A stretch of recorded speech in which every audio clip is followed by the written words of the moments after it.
Qué gusto iniciar este nuevo análisis a fondo. Hay textos que pasan por nuestras manos y pues simplemente confirman lo que ya sabíamos, pero el material que tenemos sobre la mesa hoy es distinto. Definitivamente. Tiene una capacidad real de cuestionar la manera en la que nos miramos al espejo todas las mañanas. Y eso no es poca cosa. Para nada. Vamos a explorar los extractos del programa de audio titulado Autoestima, la llave del éxito. Una obra muy completa, desarrollada por Francisco J. Ángel y Tania Cordurier. Exacto.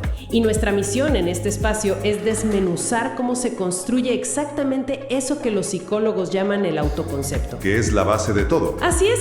La idea es entender cómo desaprender toda esa programación negativa que venimos arrastrando desde la infancia. Muchas veces sin darnos cuenta, en piloto automático. Totalmente.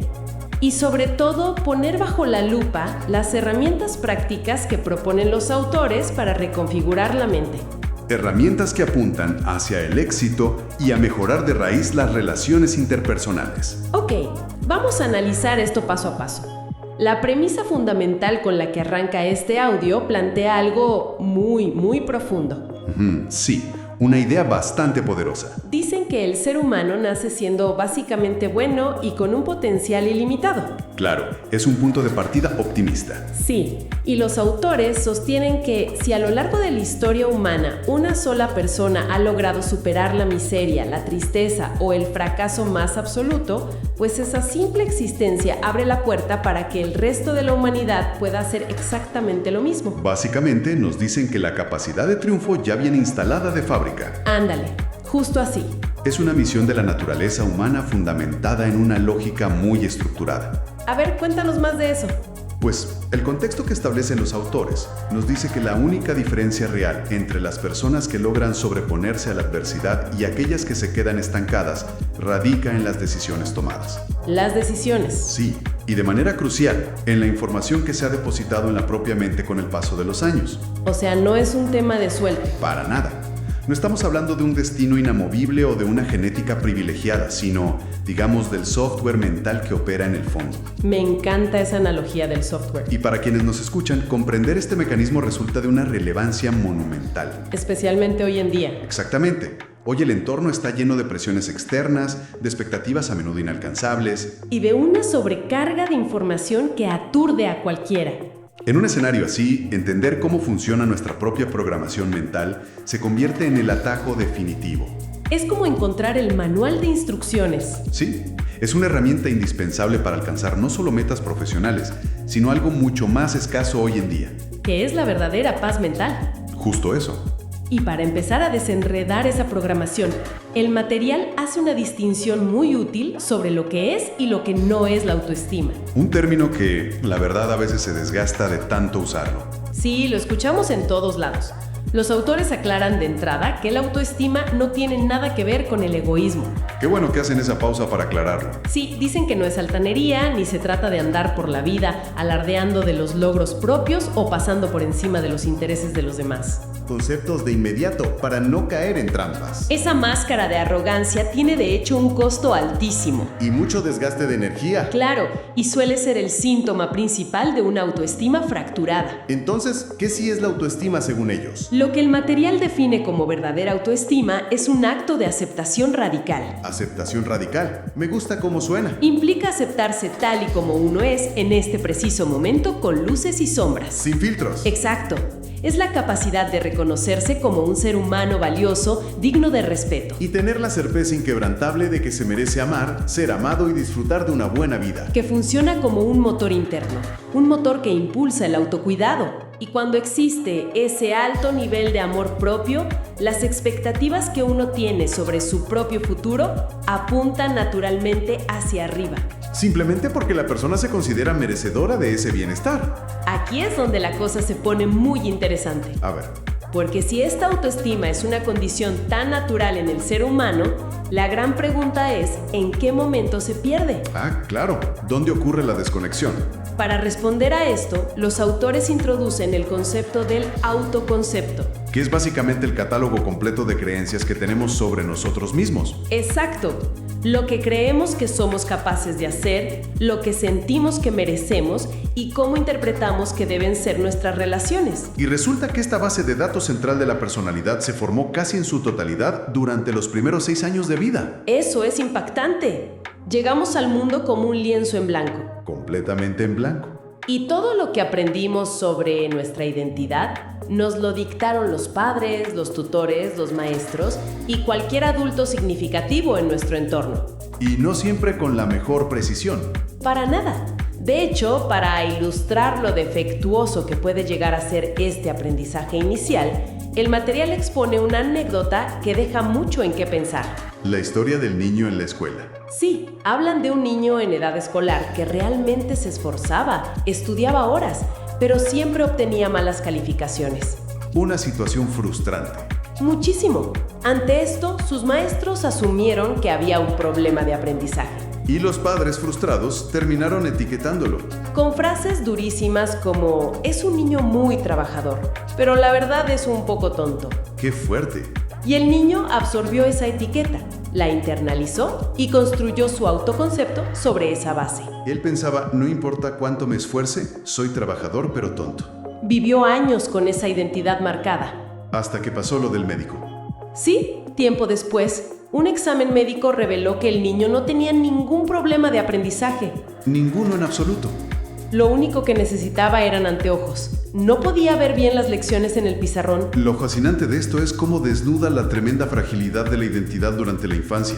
Es que es de no creerse. Las opiniones y juicios de los adultos, aunque casi siempre provengan de las mejores intenciones, rara vez pasan por un filtro de verificación. O de pensamiento crítico antes de ser verbalizados. Exactamente.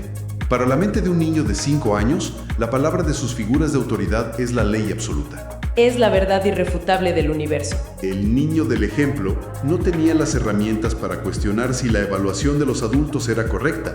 Simplemente la adoptó como su realidad inamovible. Así es como creencias completamente falsas o limitantes marcan a los individuos, se instalan en lo más profundo del subconsciente. Y eventualmente se transmiten de generación en generación. Se forma un ciclo de inseguridades heredadas, donde vamos por la vida actuando bajo guiones que nos fueron impuestos por adultos. Adultos que, muy probablemente, también operaban bajo sus propias programaciones defectuosas. Es un golpe de realidad. De pronto nos cae el 20 de que muchas de esas inseguridades limitantes ni siquiera nos pertenecen originalmente. Son de alguien más.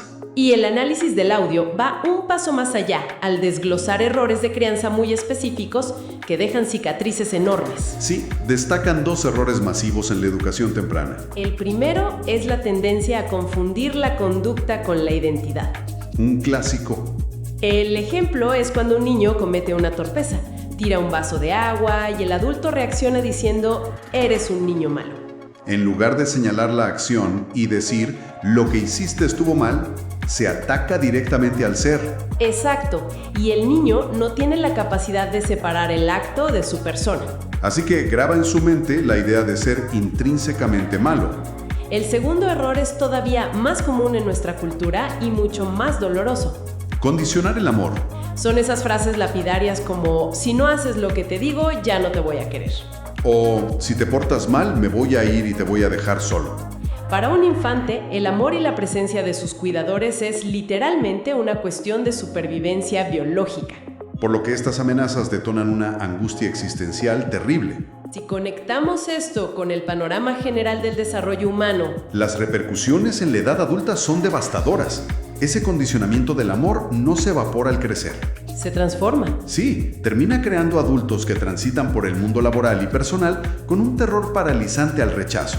Genera perfiles complacientes. Personas que no saben decir que no, que sacrifican sistemáticamente sus propios deseos o límites con tal de mantener contentos a los demás. A la pareja, a los jefes, a las amistades. Todo esto ocurre porque, en el fondo, el autoconcepto sigue regido por aquella regla aprendida en la infancia. Esa de, si no cumplo con las expectativas ajenas, perderé el derecho a ser amado o valorado. Es un mecanismo de supervivencia desactualizado, que resulta sumamente agotador. Y que termina drenando por completo cualquier reserva de amor propio. Agotador y continuo. Para dimensionar el impacto real de esta repetición, el material arroja un cálculo que hace bastante ruido. Los números son fríos pero claros. Invita a reflexionar sobre lo siguiente. Si a un niño pequeño se le repite un mensaje negativo apenas 3 veces al día, para el momento en que cumpla 18 años, habrá escuchado ese mismo mensaje la impresionante cantidad de 20,000 veces. 20,000 repeticiones de eres flojo, eres distraído o no eres suficiente. Pensemos en cómo funciona la publicidad.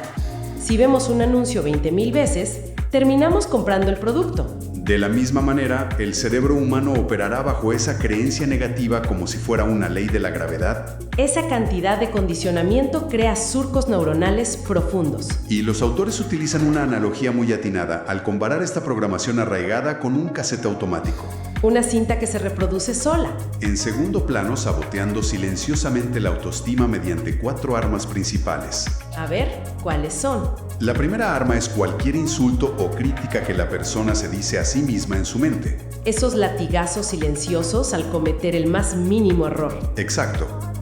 La segunda arma es cualquier pensamiento que empuja hacia un estado de ánimo indeseado, sumiendo a la mente en la apatía o la tristeza sin una provocación externa real. O sea, uno solito se deprime. Así es. La tercera es la creencia limitante pura, el clásico no sirvo para esto o nunca voy a aprender, que paraliza la acción antes de intentarla. ¿Y la cuarta? La cuarta arma es cualquier instrucción interna que obligue a actuar en contra del propio bienestar. Es un sistema de autosabotaje estructurado a la perfección. Prácticamente. Me llama mucho la atención cómo proponen desactivar este sistema. Tienen una técnica muy puntual. Sí, la técnica que sugieren para detener este casete automático requiere convertirse en un vigilante del propio diálogo interno. La idea es monitorear los pensamientos a lo largo del día. Y en la fracción de segundo en que se detecta uno de esos mensajes destructivos, la instrucción es emitir un grito mental. Basta o alto. Tiene que ser con fuerza y energía para generar un choque. Romper el patrón en seco. Y el paso inmediatamente posterior a detener la cinta es sustituir ese vacío con una afirmación positiva que contrarreste el veneno. Si la mente sugiere todo me sale mal, tras el basta se debe insertar un tengo la capacidad de aprender y mejorar. Se trata de pasar del piloto automático al control manual del pensamiento. Este ejercicio requiere una disciplina férrea. Porque estamos hablando de interrumpir un reflejo condicionado de años. Sin embargo, su efectividad radica en que interrumpe físicamente el patrón neuronal que se ha reforzado miles de veces. Ahora bien, para que esta reprogramación sea exitosa, hay que sortear otro obstáculo gigantesco. Que el material identifica claramente: la trampa de la perfección. Ese es un tema recurrente. Hay una frase en los extractos que resulta muy reveladora. Las personas que se exigen ser perfectas son, por lo general, perfectamente infelices. ¡Qué gran frase! El perfeccionismo suele disfrazarse de virtud, especialmente en el ámbito profesional, pero es un enemigo silencioso. Y los autores recalcan que los errores no son indicadores de incompetencia. Por el contrario, equivocarse es la prueba irrefutable de que se está intentando algo nuevo. De que existe iniciativa. De hecho, apuntan que las únicas personas que jamás cometen errores son aquellas que viven en la inacción absoluta. Aceptar la imperfección propia es un paso indispensable para consolidar el autoconcepto. Totalmente. Al hablar de imperfección, surge inevitablemente el tema de cómo interactuamos con nuestro entorno. Claro, salimos de la mente hacia afuera. Hasta ahora hemos analizado el mundo interior, pero el audio plantea que todo este trabajo mental tiene un impacto directo en nuestra vida social. Explora cómo las relaciones humanas no son hechos aislados, sino un reflejo directo de lo que ocurre dentro de la mente. El concepto de que las relaciones operan como un espejo de la autoestima es de los puntos más sólidos del material. Definitivamente, si observamos a alguien que invierte su energía en criticar, juzgar y señalar constantemente los defectos de las personas a su alrededor. La psicología detrás de esto sugiere que esa persona aplica el mismo trato implacable hacia sí misma. Y probablemente con mayor crueldad. Se suele criticar en otros aquello que resulta intolerable en uno mismo. La autoexigencia asfixiante se proyecta hacia afuera. Y esto escala. La incapacidad de perdonar a los demás, ese resentimiento que algunos guardan durante décadas, a menudo tiene su origen en la culpa no resuelta por los propios errores. Pero en el momento en que se empieza a cultivar la compasión hacia uno mismo, la perspectiva cambia. Y de forma casi automática, se empieza a tratar a los demás a través de ese mismo lente de tolerancia. Es como cambiar los cristales de las gafas para por fin ver con claridad. Qué buena forma de verlo. Y hablando de dinámicas sociales que empañan esa visión, hay un punto donde los autores son enfáticos: el veneno de las comparaciones. Una costumbre sumamente arraigada desde la niñez. Es muy común escuchar historias de la infancia con frases como ¿por qué no te portas tan bien como tu hermano? ¿O ya viste las calificaciones de tu primo? Desde una edad muy temprana, se nos enseña a medir nuestro propio valor utilizando la métrica de la vida de otra persona. Lo cual representa una trampa mortal para el autoconcepto. Como bien advierten los autores, en el juego de las comparaciones, la pérdida está garantizada. ¿Por qué garantizada? Analizando la mecánica de este hábito, si al compararse con alguien más, el individuo concluye que es superior o mejor, lo que suele germinar es una superioridad artificial que aísla. O un sentimiento de culpa subyacente. Por el contrario, si el resultado de la comparación es sentirse peor, lo que inunda a la persona es frustración, envidia y una sensación de insuficiencia. No existe un escenario donde la comparación constante genere paz mental. La salida a este ciclo destructivo es comprender a un nivel muy profundo que cada ser humano es una entidad única. Nuestras historias de origen, nuestros contextos y nuestras capacidades son incomparables. Utilizar el capítulo 20 de la vida de una persona para medir el capítulo 1 de nuestra propia vida es ilógico. Y profundamente dañino. Es un desgaste de energía innecesario. Sabiendo de dónde viene el problema y cómo impacta en las relaciones, la pregunta es cómo aplicar herramientas tácticas para modificar esta estructura mental. Y el material dedica una sección importante a detallar métodos, empezando por la técnica de las afirmaciones positivas. Pero no se trata solo de decirlas al azar. Recomiendan momentos específicos donde el impacto es mayor. Señalan que las mejores ventanas de oportunidad son inmediatamente al despertar o justo antes de quedarse dormido. O, curiosamente, mientras se realiza ejercicio físico. Esa es muy buena. Sugieren que repetir estas frases constructivas durante la actividad física ancla el mensaje con mucha más fuerza. Utilizando la energía del cuerpo para solidificar la creencia en la mente. Y esa recomendación tiene una base fisiológica muy interesante. Durante la actividad física, la liberación de endorfinas crea un estado emocional positivo que facilita la adopción de nuevas ideas. Y respecto a los momentos de la mañana y la noche, es cuando las ondas cerebrales transitan por estados más receptivos, permitiendo que la información penetre la barrera analítica y llegue más fácilmente al subconsciente. Además de los tiempos, los métodos propuestos son muy creativos para evitar que el ejercicio se vuelva monótono. Sugieren escribir estas afirmaciones y colocarlas en espacios de alta visibilidad. Pegar notas en el espejo del baño, en la puerta del refrigerador o llevar un papel en la cartera. Incluso animan a redactar afirmaciones personalizadas que resuenen con los retos particulares de cada individuo. Pero la dinámica que resulta más intrigante es un ejercicio de interacción directa. En lugar de limitarse a repetir pasivamente, soy una persona entusiasta, el método propone formularlo como una pregunta. ¿Eres entusiasta? Ante esto, la persona debe responder, ya sea en voz alta o mentalmente, con absoluta convicción. Sí, soy entusiasta. Otro ejemplo. Ante la pregunta, ¿la gente disfruta de tu compañía?, la respuesta debe ser un rotundo, sí, la gente disfruta de mi compañía. Al responder a la interrogante, se siente un cambio en la manera en que la mente procesa la información. Ese cambio ocurre porque transforma el proceso de pasivo a activo. Al formular una pregunta, se obliga al cerebro a buscar una respuesta y a tomar una postura. Al articular un sí rotundo, se está forjando un compromiso interno con esa nueva identidad. Y todo este trabajo preparatorio nos conduce a la recomendación más profunda que exploran los autores para lograr cambios a largo plazo: la relajación y la meditación guiada. Sugieren apartar un espacio de al menos 30 minutos, sin interrupciones, en un entorno tranquilo y con ropa cómoda, para realizar ejercicios de visualización. Esto plantea una pregunta importante. ¿Por qué la meditación, más allá de calmar el sistema nervioso, funciona realmente para reescribir el autoconcepto? Para entender esto, me viene a la mente el ejemplo clásico de cuando vemos una película de terror. Estamos sentados en un sillón, completamente a salvo en nuestra sala. Pero el corazón late a 1000 por hora, las manos sudan y los músculos se tensan. El cuerpo está reaccionando ante una amenaza que solo existe en una pantalla. El cerebro está procesando ese miedo imaginario y generando respuestas químicas reales. Es una prueba fascinante de cómo la mente reacciona a los estímulos visuales sin importar si vienen del exterior o de nuestra propia imaginación. Esa analogía es perfecta para ilustrar el mecanismo. La respuesta neurológica y psicológica que ofrecen los autores se basa exactamente en ese principio.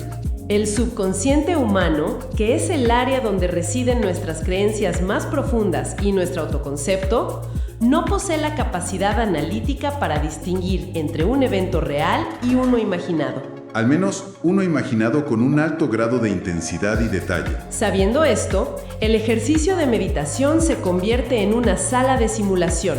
Cualquier experiencia de éxito, de perdón genuino, de amor propio o de confianza absoluta que se logre visualizar y sentir profundamente durante ese estado meditativo de 30 minutos, el subconsciente la asimila como una vivencia real.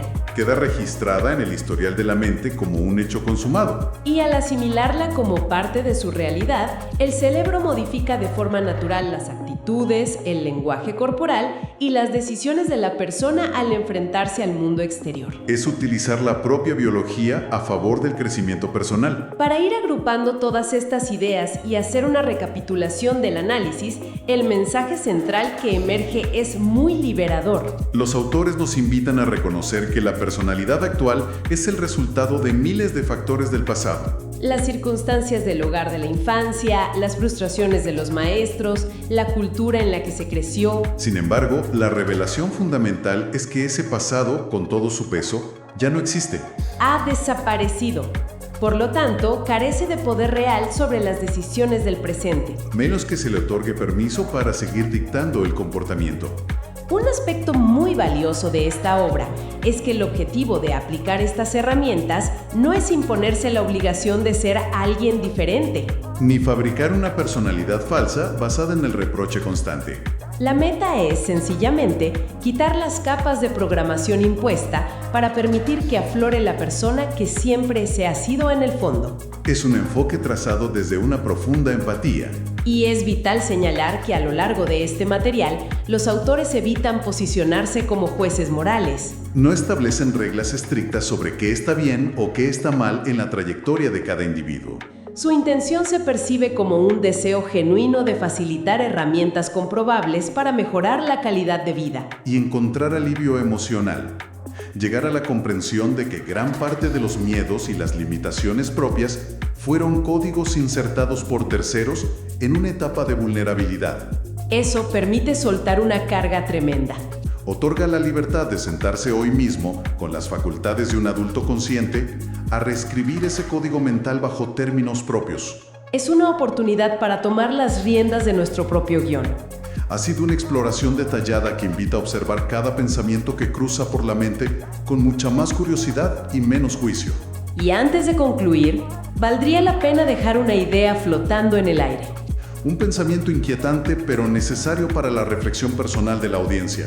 Retomando la premisa comprobada de que el subconsciente no logra distinguir entre la realidad física y lo que se imagina intensamente, cabría preguntarse qué sucede entonces con nuestras preocupaciones cotidianas, en sentido inverso. Se estará utilizando ese mismo poder creador sin darse cuenta para programar al subconsciente y empujar las acciones hacia la materialización de esos mismos miedos. Es una cuestión que definitivamente invita al análisis continuo. Vaya concepto para dejar resonando. Sin duda nos obliga a prestar mucha más atención a las historias que dejamos correr en nuestra cabeza. Así es. Ha sido un placer compartir esta reflexión en este espacio. Nos escuchamos en el próximo Análisis a Fondo. ¡Hasta pronto!